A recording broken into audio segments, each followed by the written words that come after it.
প্রাক্তন মুখ্যমন্ত্রী মমতা বন্দ্যোপাধ্যায় স্বাস্থ্যসাথী প্রকল্প নিয়েও ভুরি ভুরি অভিযোগ উঠল এই ক্যাগ রিপোর্টে। অন্যদিকে রাজ্যের স্বাস্থ্য পরিষেবার পরিকাঠামোর অপ্রতুলতার কথাও উঠে এসেছে এই রিপোর্টে, জানিয়ে শুরু হয়েছে চাপানুতর। স্বাস্থ্যসাথী মানুষকে বিনামূল্যে স্বাস্থ্য বীমার সুবিধা দিতে প্রাক্তন মুখ্যমন্ত্রী মমতা বন্দ্যোপাধ্যায়ের স্বপ্নের প্রকল্প, কিন্তু শনিবার বিধানসভায় পেশ হওয়া ক্যাগের রিপোর্টে এই প্রকল্প নিয়ে উঠেছে ভুরি ভুরি বেনিয়ম এবং পরিকাঠামোর অভাবের অভিযোগ। তালিকায় ভুয়ো সুবিধাভোগী, হাসপাতালের মান বাড়িয়ে দেখানো, হাসপাতালের সংখ্যায় ঘাটতি, পর্যাপ্ত চিকিৎসক স্বাস্থ্যকর্মী না থাকা, অতিরিক্ত খরচের প্রসঙ্গ বারবার উঠে এসেছে ক্যাগের রিপোর্টে। স্বাস্থ্যসাথী নিয়ে বহু রকমের দুর্নীতির কথা, বহু রকমের এরকম অনিয়ম বা বেনিয়মী যেভাবে চলার এই কথাগুলি বারবার এসেছে।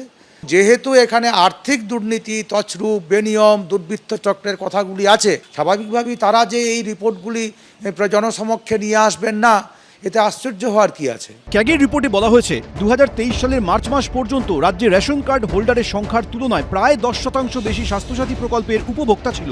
এর ফলে এক্ষেত্রেও তালিকায় ভুয়ো উপভোক্তাদের থাকার আশঙ্কা প্রকাশ করা হয়েছে। মোট 1,65,00,000 পরিবারকে স্বাস্থ্যসাথী প্রকল্পের স্মার্ট কার্ড দিয়েছিল মমতা বন্দ্যোপাধ্যায়ের সরকার। ক্যাগের রিপোর্টে বলা হয়েছে নাম নথিভুক্তিকরণ এবং স্মার্ট কার্ড দিতে গিয়ে রাজ্য সরকারের অতিরিক্ত খরচ হয়েছে প্রায় 47 কোটি টাকা। যদি তথ্যের গোপনীয়তা লক্ষ্য করা যায় বা তথ্যের অসঙ্গতি লক্ষ্য করা যায়, নিশ্চিত করে আমি মনে করি সেটা সঠিকভাবে তদন্ত করে মূল্যায়ন করা উচিত। নমুনা হিসেবে স্বাস্থ্যসাথীর আওতায় থাকা 50টি বেসরকারি হাসপাতালের নথি যাচাই করে দেখা যায় 31টি বেসরকারি হাসপাতালকেই উচ্চমানের দেখিয়ে রেটিং দেওয়া হয়েছে। এর ফলে বেশি দামের প্যাকেজ দেওয়ায় সরকারের খরচ হয়েছে অতিরিক্ত 14.5 কোটি টাকা। হাসপাতালের সংখ্যার ঘাটতির কথাও বলেছে ক্যাগের রিপোর্ট।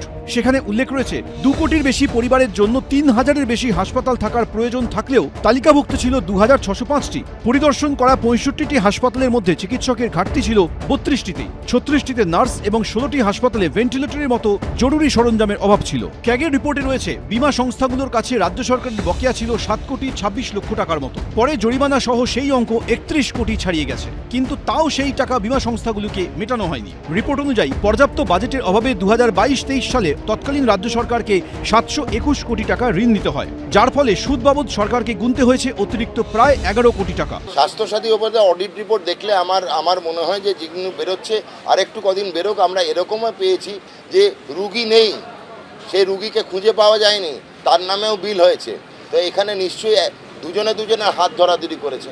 তো যারা এখানে দায়িত্বে ছিলেন ব্যাকএন্ডে স্বাস্থ্যসাথী স্কিমে এবং কিছু কিছু স্বাস্থ্য সংস্থা, তারা নিশ্চয়ই এর সঙ্গে যৌথভাবে দুর্নীতি করেছে। চোরের মায়ের বড় গলা একটা কথা আছে জানেন, ওদেরকে একটু পিএম কেয়ার ফান্ডের হিসেব দিতে বলুন। ওরা সরকারে এলো তখন কত লক্ষ টাকা ছিল ডিউ, আর এখন সেই টাকাটা 14 লক্ষ থেকে কি করে 193 লক্ষ হয়ে গেল, একটু জবাব দিতে বলবেন। স্বাস্থ্যসাথী প্রকল্পের পাশাপাশি রাজ্যে স্বাস্থ্য পরিকাঠামোর করুণ চেহারাটা উঠে এসেছে ক্যাগ রিপোর্টে। তার মধ্যে অন্যতম হল চিকিৎসক এবং স্বাস্থ্যকর্মীদের অভাব। 2022-এর মার্চ পর্যন্ত সময়কালের এই রিপোর্টে বলা হয়েছে 36% বিশেষজ্ঞ চিকিৎসকের পদই ফাঁকা। সাধারণ চিকিৎসকের অভাব রয়েছে 49%। 89% সাব সেন্টারে কোনো পুরুষ স্বাস্থ্যকর্মী নেই। রাজ্যের কমিউনিটি হেলথ সেন্টার বা সিএইচসিগুলিতে 54% চিকিৎসকের অভাব রয়েছে এবং বিশেষজ্ঞ চিকিৎসক নেই 91%। 80%-এর বেশি কমিউনিটি হেলথ সেন্টারেই ছিল না রক্ত রাখার ব্যবস্থা। রাজ্যের জেলা হাসপাতালগুলির চিকিৎসা পরিকাঠামো নিয়েও ক্যাগ রিপোর্টে ধরা পড়েছে উদ্বেগের ছবি। 63% চিকিৎসকের পদ ফাঁকা রয়েছে, 44% প্যারামেডিক্যাল কর্মীর পদেও লোক নেই।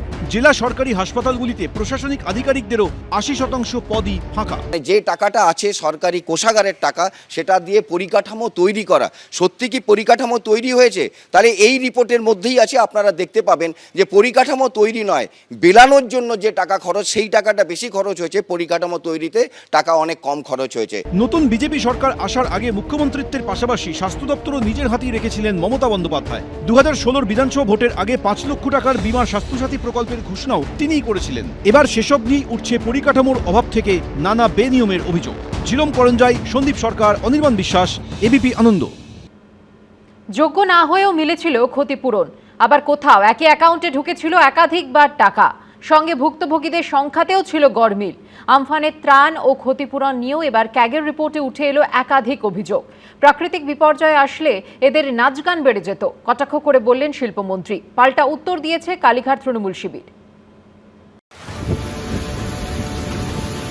শুরু থেকে শেষ কার্যত গোটাটাই প্রশ্নের মুখে। আমফানের ত্রাণ বন্টনে ছত্রে ছত্রে দুর্নীতির অভিযোগ উঠল বিধানসভায় পেশ হওয়া ক্যাগের রিপোর্টে।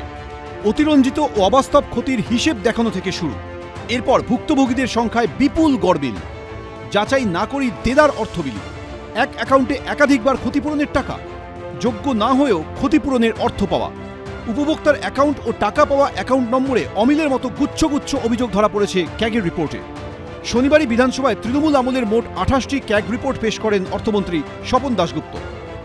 তোর সর্বঙ্গ ব্যথা ওষুধ দেব কোথা? গরিব মানুষের অর্থ লুট করেছে। সমস্ত প্রাকৃতিক বিপর্যয় আসলে পরে এদের নাচন কোদন বেড়ে যেত। এই টাকা আসবে কেন্দ্র থেকে আর মারবো। 2020-র 20 মে অতি শক্তিশালী ঘূর্ণিঝড় আমফানে ব্যাপক ক্ষয়ক্ষতি হয় রাজ্যে, প্রভাব পড়ে 16টি জেলায়। সেই সময় কেন্দ্রীয় সরকারের থেকে ক্ষতিপূরণ বাবদ 35,000 কোটি টাকা সাহায্যের আবেদন জানায় তৎকালীন তৃণমূল সরকার। কিন্তু আমফান ক্যাগের রিপোর্টে শুরুতেই বলা হয়েছে এই পরিমাণ ক্ষতিপূরণ দাবি অতিরঞ্জিত এবং অবাস্তব। অত পরিমাণ ক্ষয়ক্ষতির সপক্ষে পর্যাপ্ত নথিও দিতে পারেনি তৎকালীন সরকার। আমফানের তাণ্ডবে পুরো বাড়ি ভেঙে গেলে 20,000 টাকা এবং আংশিক ক্ষতিগ্রস্ত হলে 5,000 টাকা ক্ষতিপূরণের ঘোষণা করেছিল তৎকালীন রাজ্য সরকার। 24 লক্ষের বেশি পুরো এবং আংশিক ক্ষতিগ্রস্ত বাড়ির জন্য চাওয়া হয়েছিল 18,000 কোটি টাকার বেশি। কিন্তু রিপোর্ট বলছে পুরো বাড়ি ভাঙার যে সংখ্যা দেখানো হয়েছিল তার থেকে ক্ষতিপূরণ পাওয়ার পরিমাণ প্রায় 70% কম। ক্যাগের রিপোর্টে বলা হয়েছে যোগ্যতা নেই এরকম 3 লক্ষের বেশি উপভোক্তাদের বাড়ি ভাঙার ক্ষতিপূরণ দেওয়া হয়েছে 250 কোটি টাকারও বেশি। 1,500-এর বেশি এমন উপভোক্তা রয়েছেন যাদের বাড়িতে কোনো ক্ষতিই হয়নি, কিন্তু তাদের প্রায় 1 কোটি টাকা ক্ষতিপূরণ দেওয়া হয়েছে। রয়েছে একই অ্যাকাউন্টে একাধিকবার ক্ষতিপূরণের টাকা ঢোকার অভিযোগও। ক্যাগের রিপোর্ট অনুযায়ী 9,226 জন এমন ক্ষতিগ্রস্ত রয়েছেন যাদের অ্যাকাউন্টে একাধিকবার ক্ষতিপূরণের টাকা ঢুকেছে। সেই টাকার অঙ্কটা ছিল 18 কোটি টাকারও বেশি। আমফানে যে আসছে আমরা তো একটু আতঙ্কিত। এটা তো হাউসে যখন আলোচনা হবে তো বলতে হবে, কি বলবো। প্রথম কথা, এত বড় হার হয়েছে, মানুষ এই সব কাণ্ডের জন্যই ধুয়ে মুছে দিয়েছে। মানে যাকে বলে পুকুর চুরি ছোট কথা, এ তো সাগর চুরি হয়েছে।